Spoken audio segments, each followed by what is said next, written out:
Mic check 1 2. Mic check 1 2. Mic check 1 2. Let's get a testing. Let's get a testing. Microphone check 1 2. Microphone check 1 2.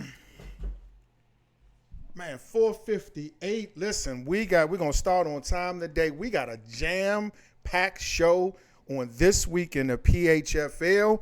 We're gonna look at some week 6 highlights and also week 6 preview, because we definitely have a couple of games remaining on this busy slate in the PHFL. We also are gonna look at so far this year's tight end class. Like, what tight end right now in the PHFL is putting in work? You know, if you had to start a team right now, you know, what tight end would you pick? We're going to look at two of the premier tight ends in the PHFL, kind of go through an overview of each of those tight ends, do a side-by-side comparison, and, take a look at what tight end right now was putting in work. PHFL power ranking. Man, there was some movement at the top of the power rankings after week number 5. We're going to look at now the new power ranking Elite 8. We're going to take a look at the PHFL rookie spotlight, and then also a quick look around the PHFL. So, again, a jam-packed show here in the PHFL. This is your boy, the old ball coach, in our sunny but cloudy studios right outside of Washington, D.C. So without further ado, let's get into some week 6 action. And again, if you want to get yourself, spotlighted on the week, the weekly highlights, please make sure that you save your broadcast. You make sure your broadcasts are uploaded, at least saved. I think once it's saved, then I can go through and pick some clips out in the PHFL. So we're going to take a look at the Atlanta Falcons versus the Carolina Panthers. As you can see the user on this play, look at the user that's right on the right side of the field. So after the B-man, look at the user right there. Watch the blatant pass interference. He pushes the dude like 10 yards over to the right. How was that not a flag?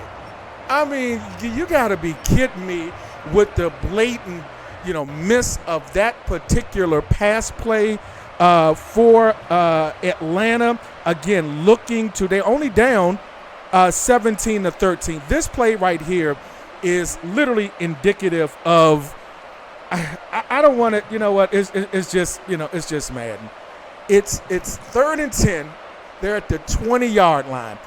Good concept by Coach BG. I don't understand the play of Carolina. Look at Kyle Pitts goes up. He could go on the wow. Oh. I mean, that's heartbreaking, y'all. Get stopped at the 3-yard line, 90 speed.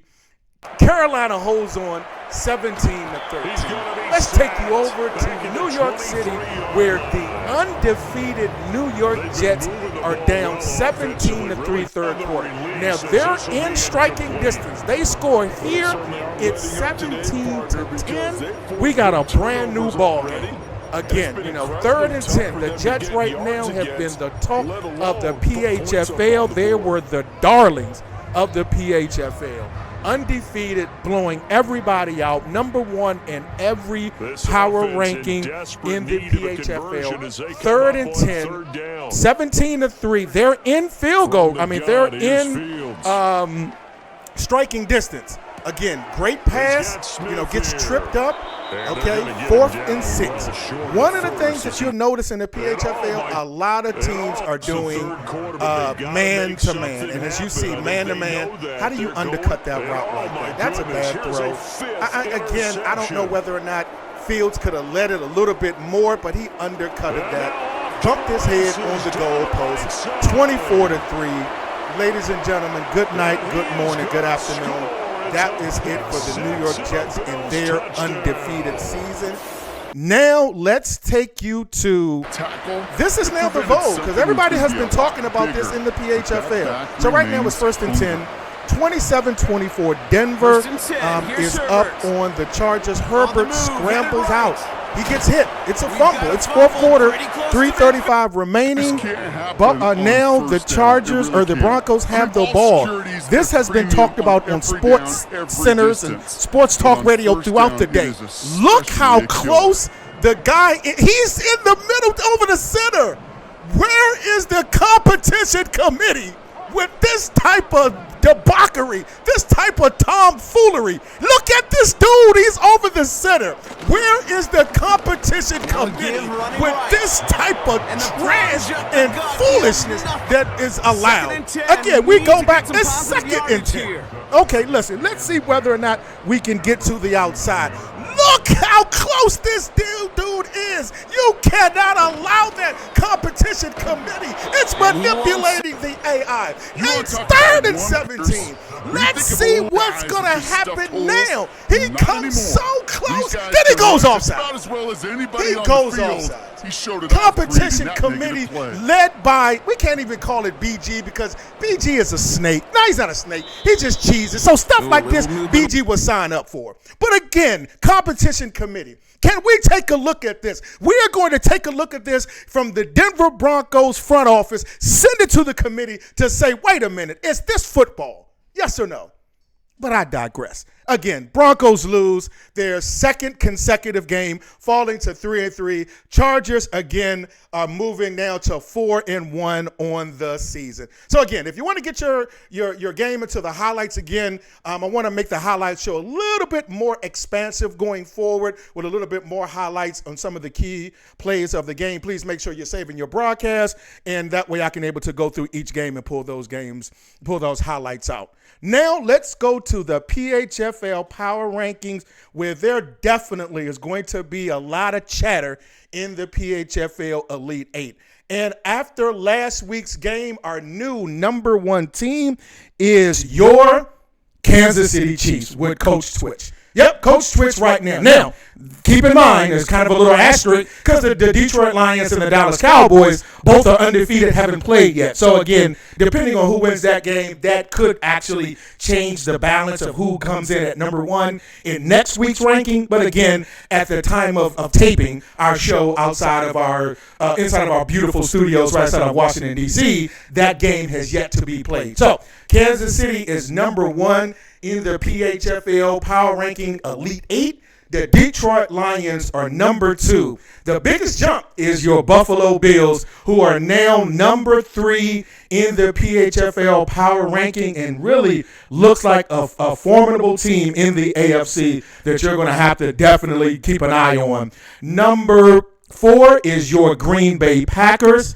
Number 5 is the New York Jets. Again, they were number 1. And again, no knock on losing to the Buffalo Bills. We still think that the New York Jets are going to be a force throughout the remainder of the season. They do have a formidable schedule, a favorable schedule rather, coming up for the remainder of the season. So probably look for them to be really in contention for the first round bye literally throughout the entirety of the season. Coming up 6 again, and this could change, is the Dallas Cowboys coming in at number 6. Your Los Angeles Chargers are coming in at number 7, and it was literally a tie between your Jacksonville Jaguars and the Carolina Panthers. So what the committee started to do, or what they did in this case here, they looked at both teams' losses and kind of made a comparison of who kind of had the better, we're going to put an air quote, the better loss. So again, both of them lost to top 8 teams. The Carolina Panthers losing to the 7th ranked, or the 7 seed, I don't call them 7 seed, but the number 7 team, the Los Angeles Chargers, while the Jacksonville Jaguars lost to the Buffalo Bills 21-17. And the committee really kind of considered the Jaguars' loss in more of a competitive game versus the Carolina Panthers, who right now is probably again, they haven't had a lot of user games. However, they did have an impressive 17-13 win over the Atlanta Falcons last week. They do have a good game coming up against the Washington Commanders. So again, your Jacksonville Jaguars round out the PHFL Elite Eight. Again, a lot of movement. This is going to be a fluid PHFL Elite Eight. As we literally go through the season, and I believe again this is probably going to change again next week because again depending on Detroit and Dallas and looking at their matchup, we got a lot of good matchups coming up in week number 7 in the PHFL. So again, one of the things we want to look at in talking about week number 7 in the PHFL is our PHFL game of the week, which will be your number 1 ranked or top of the PHFL power ranking Kansas City Chiefs against the San Francisco 49ers. I think, again, when you look at this and you're kind of trying to figure out, okay, well, listen, from an offensive perspective, you got Kansas City as the 5th ranked offense, San Francisco 3rd. You look at the defenses, I mean, not anything to write home about. You look at scoring offenses, both of the scoring offenses is in the top 10. If you look at sacks, again, or scoring defenses, nothing to write home about. San Francisco puts a lot more pressure on the quarterback than Kansas City. However, look at the third down conversions. The Kansas City Chiefs are number 1 in the PHFL converting on third down, while the San Francisco 49ers are 30th. That's, again, you can only go by the trends of what has been, again, put on paper, or, again, that's been your statistical focus in the data that we currently have. And after 6 games, one team is first and the other team is 30th. One team stays on the field, the other one punts. So that's going to be literally the key for this particular game. And I think, again, once you kind of factor all of that in, then you're going to look at probably a Kansas City, I don't want to call it a comfortable win, but probably a double-digit win, a 10-point win by the Kansas City Chiefs who will remain undefeated. Now, will we be surprised if Coach Senna and the 49ers pull off I'm going to call it air quote upset? No, we wouldn't be surprised at all because anything can happen in the PHFL. However, when you look at it from a stats basis, again, that 30th ranked third down conversion offense, it extremely is scary. Now, not necessarily saying that the defense of the Chiefs are elite, but again, when you are only converting, or when you're 30th in the league in third down conversions, that's definitely something that's can be a concern. Now let's look at, again, we looked at some of the quarterbacks last week. We looked at the top 4 quarterbacks in the PHFL, and we're going to kind of go through and maybe look at some wide receivers. We'll look at defenses. We'll look at maybe running backs. We may even do a coach comparison because there's been a lot of kind of back and forth banter over coaches. However, in this week's of kind of the player spotlight, we're going to look at tight ends. Who is the best tight end in the PHFL? So you probably say, okay, wait a minute, it's got to be Kyle Pitts, and I'm not sure who else. However, when you look at a side-by-side comparison with Kyle Pitts and George Kittle's, catches, both of them have 33 catches. Receiving yards, 737 to 611. Okay, nothing to sneeze at. Now, the receiving touchdowns, again, that's a huge edge for Kyle Pitts with 8. However, look at the drops and the reception percentage. You got 5 drops on one hand, and then you got one on the other. You got one that's catching 96% of the passes thrown to him, the other one at 90. Now again, yards per reception, 22 to 18. You got yards after catch, relatively the same, 6.79 to 6.36. Then you have the longest touchdown, 85 to 58. So again, when you really look at kind of overall who's the best tight end, I think honestly it probably kind of depends on your cup of tea. Do you want somebody that's going to have a little bit more explosion, a little bit more explosive potential, or if it's 3rd and 6, 3rd and 7, I need to keep these chains moving. Who do I trust? Are you going to trust a person that's catching 96% of the passes thrown to him? Again, what is your cup of tea? I think slightly, probably just a smidge, I probably would go with Kittles just because of that 96%. However, if you take the 8 touchdowns, if you take the 22 yards, per reception, again, you definitely can't go wrong with that. But I think, again, only catching, and I can't say only, but only catching 90% of your passes, again, can be, an eye opener, especially with that 9%, or, if you round it up or round it down, however you look at it, that 10% that he's going to drop. How critical will that drop be versus a guy in Kittles who literally is going to catch everything that's thrown to him? So, again, I think overall, you got 2 elite players that are still playing at an elite level. I think Kyle Pitts, again, with Coach BG, he's literally unlocked Kyle Pitts. I don't think there's been any other coach in the PHFL that's unlocked that talent for Kyle Pitts, who have definitely been kind of underwhelming, with all the abilities of a wide receiver, in a 6'4", 6'5", 235, 240-pound frame. Again, just, doesn't cause the matchup problems unless he's in that Coach BG's style offense. So, again, probably for me, I think a slight edge will be the Kittles. But again, if you were to go with, Kyle Pitts, you definitely, wouldn't be, you wouldn't be wrong in that area. Our rookie spotlight. So we took a look at Jaden Blue the week before last. Last week we took a look at Amari and Hampton, and this week we're going to take a look at the quarterback from Ole Miss, Mr. Jackson Dart, coached by Coach TDG. Right now the Giants are 3-3. They're I believe they're in second place in their division.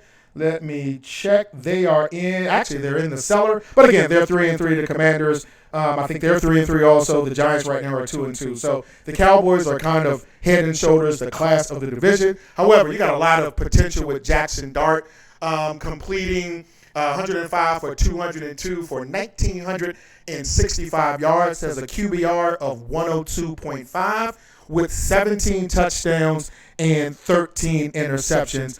Leading all rookies in touchdowns thus far. So, again, Jackson Dart was a surprise first-round pick of the New York Giants. A lot of the pundits were kind of, slotting Shedeur Sanders in that slot. But the Giants, again, traded back up in the first round and selected Jackson Dart, 6'2", 226 from Ole Miss. Again, not a lot of good quarterbacks. I guess you could probably, count Eli Manning, but there's been more of the non-Eli Mannings. I forgot the kid that was with Ole Miss that wasn't good at all. His name will come to me. But again, that Lane Kiffin offense is more of kind of a one read, so there's not a lot of progression based in the Lane Kiffin offense. But again, we'll see kind of what Coach TDG can do with this mold of clay that he has by the name of Jackson Dart. So now let's take a look at around the PHFL.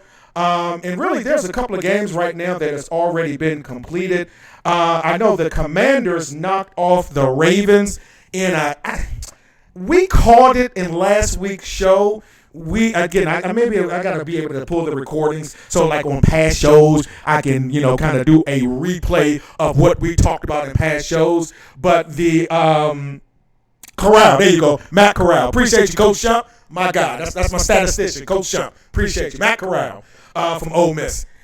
We said this, that again, we understand that the Ravens are uber talented. The Commanders are no slouch, at least on the offensive end. And we said 1 to 2 games a year, Coach Mike S. is a problem. And this happens to be that week that he was a problem and knocked off the Commanders. Elsewhere in the PHFL, this was a shock. I think this kind of killed everybody's parlay.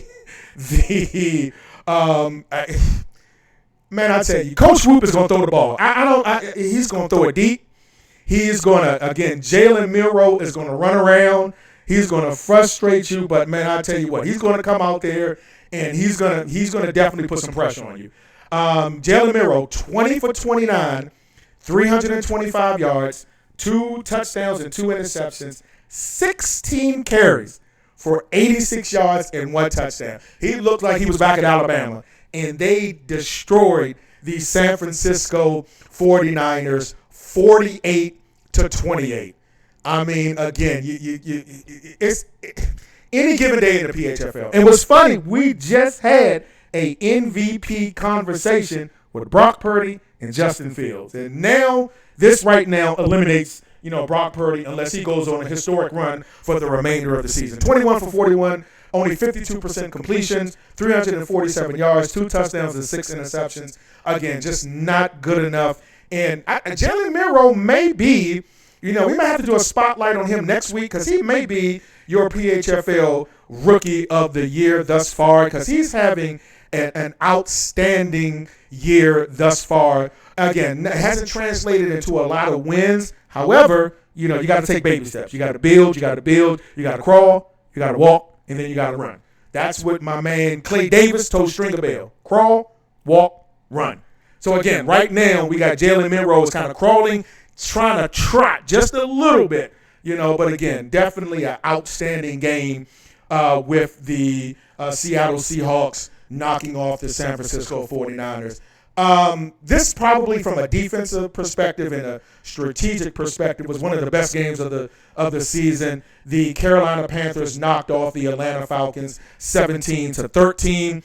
Bryce Young 14 for 23, only 128 yards. Trevor Etienne 21 carries, 98 yards. Michael Penix again, 2 turnovers, yes, and I think one of them was a pick six. I think if it wasn't the first pass of the game, it was definitely within the first quarter. 22 for 36, 344 yards, 1 TD, and 2 interceptions. Bijan Robinson, 13 for 51. I think that's kind of surprising that Bijan Robinson wouldn't be more of a focal point in the Coach BG attack. But again, Kyle Pitts, 6 for 150. Drake London, 5 for 107. However, I think, honestly, when you look at it, the turnovers, I believe 3-0. That's the game right there. The Atlanta Falcons had 3 turnovers. The Panthers didn't turn the ball over at all. Third down conversions, again, the Panthers were at 50% with 6 for 13, not a little over 50%. And then, again, third down conversion for the Falcons, 3 for 9. That's key. If you can't move the chains or keep the chains continuing to extend drives, then that's just going to give the other team more opportunities. And, again, the Panthers with the 3 turnovers, one of them was a pick six, allowed the Panthers to pull off this 17-13 victory over the Falcons. We showed some highlights of this game here. I think it's time right now to look at Coach Yales as a threat. The Jets were dominating everybody. And, again, Justin Fields, I don't want to say he came back down to earth. However, 8 turnovers in this game. You're not going to beat anybody in the PHFL throwing 8 turnovers. Justin Fields turned into Justin Fields. 19 for 45. 297 yards, 2 touchdowns, and 8. Count them. 1, 2, 3, 4, 5, 6, 7, whatever, and 8. Again, 8 interceptions. And Josh Allen, again, Josh Allen being Josh Allen, 19 for 29, 269 yards, 2 touchdowns, and no interceptions for Josh Allen. Again, it was I won't say it was a good game. It was more of a surprising game because, again, the Jets came in with such a great, literally kind of they on a roll. Minus the Senna years, as far as when Senna, I think he went 4 straight years of winning a championship. The Jets were dominating people. They beat good teams. You can put a spin on it. You can say, there's been a lot of back and forth. Again, I sometimes for me, I don't understand the shifty bashing. I really don't. The guy coaches, man. I mean, he gets out there and coaches. You know what I mean? He puts his best foot forward. Now, when you talk about playoff shifty, he turns into James Harden. He turns into insert said bum in the playoffs. But regular season shifty is a monster, and I don't understand the hate.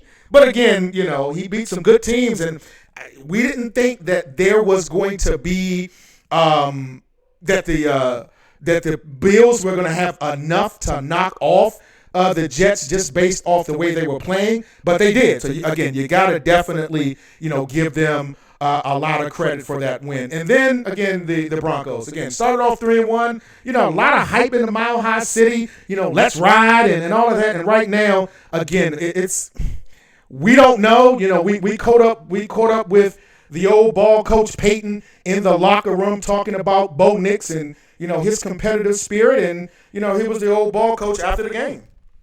At this stage of his rookie season and how he's evolved to this point. Yeah, listen, he's competing, playing well, preparing. He's a fighter. Made some plays like he does each week with his feet, and puts us in a good position to win. So he's doing really good. But again, that doing really good hasn't translated, into wins. So again, right now they're 3-3 and they're reeling, and it's starting to be some questions in the Mile High City. We also caught up with Dan Quinn, after a tough loss to the uber talented Baltimore Ravens, and here was Coach Rail Quinn after the game. All right, guys, let's get rolling. I thought it's a really tough game, and as we talked about in the locker room, as lopsided as it felt, still in the fight at the end. And so we do have a tough crew with an attitude to battle. There's going to be a lot to learn from this game, and I also told the team that these are, got to apply the lessons that will be given today. And let's give Baltimore credit. They're a good outfit and played well. Love the fight the guys had at the end, but there's a lot to overcome today. And although we're in at the end, it felt lopsided, but love the effort to try to finish it. So again, love the effort from from the Commanders, via Coach Rail, but again, just wasn't enough to kind of knock off and defeat the uber talented Baltimore Ravens. So that is kind of a look around the PHFL landscape in the chat. I see you, Jimmy. Hey, man, shout out to Jimmy, a PHFL champion. Most definitely my guy up in here. My guy Twitch is in there. Coach Shump, appreciate it. Coach Shifty, getting a lot of love in the chat. So this is your boy, the old ball coach. Again, we got a lot of great action coming up in week 6. We're going to tap in tomorrow with This Week in the PHFL, going over, again, maybe best running backs. We'll probably take a look at our top running backs, of course, our PHFL Rookie Spotlight. And again, the PHFL highlights, going to throw in some highlights from week 6 and week 7. And again, the PHFL power rankings. I mean, you just can't. You literally can't just project the top 8 just based off of the uber competition in the PHFL. And we're probably going to add another segment because this has really been like an argument point. What constitutes greatness in the PHFL? If you ask any coach, they're probably going to say none. I'll give you an example. You had one coach that put a non-PHFL champion above a champion. Not sure, the rhyme or reasoning. However, again, that was his list. Again, for me, again, I get one of the names that comes up that I say, listen, he may not have won a championship, but man, this guy wins year in and year out. It's Coach Shifty. It was another one, man. Coach Shump is mid. He's a bum. But I said, listen, the guy competes. He wins, has a winning record. The other said, coach, man, I don't care about that. He's a bum. So I don't know what constitutes a winner in the PHFL. Maybe we'll start to ask some questions, and what we'll do is we will create what a great coach looks like from an offense, defense, scheme, building, user, all of that. What will ultimately be like a great coach? Who would you put as your offense? Who would you put as your defense? Who would you put as your running game coordinator? Who would you put as your offensive coordinator? Who would you put as your QB coach? Who would you put as your GM? There are some people in here right now that I would not put as my GM. Now, if I want to win a Super Bowl within a year, I'm calling Coach BG. If I'm trying to build something, I'm not calling that nigga for nothing. I'm deleting his phone number. But again, if I want to build a secondary, I'm calling Coach Shifty. I don't know, how, who, what, when, where. So maybe that'll be something, again, that we will, take a deep dive look at in next week's show. Again, this is your boy, the old ball coach, signing out from our beautiful studios right outside of Washington, D.C.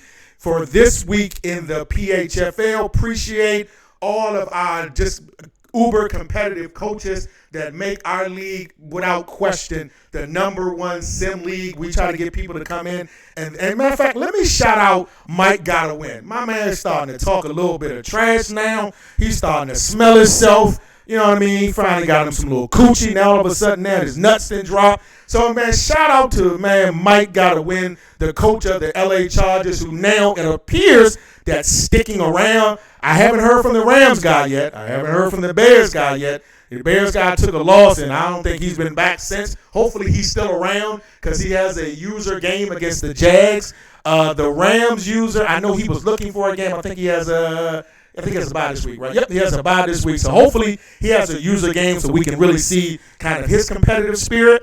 But again, this is your boy, the old ball coach, signing out from Washington, D.C. in our beautiful, luxurious studios. And I'm out.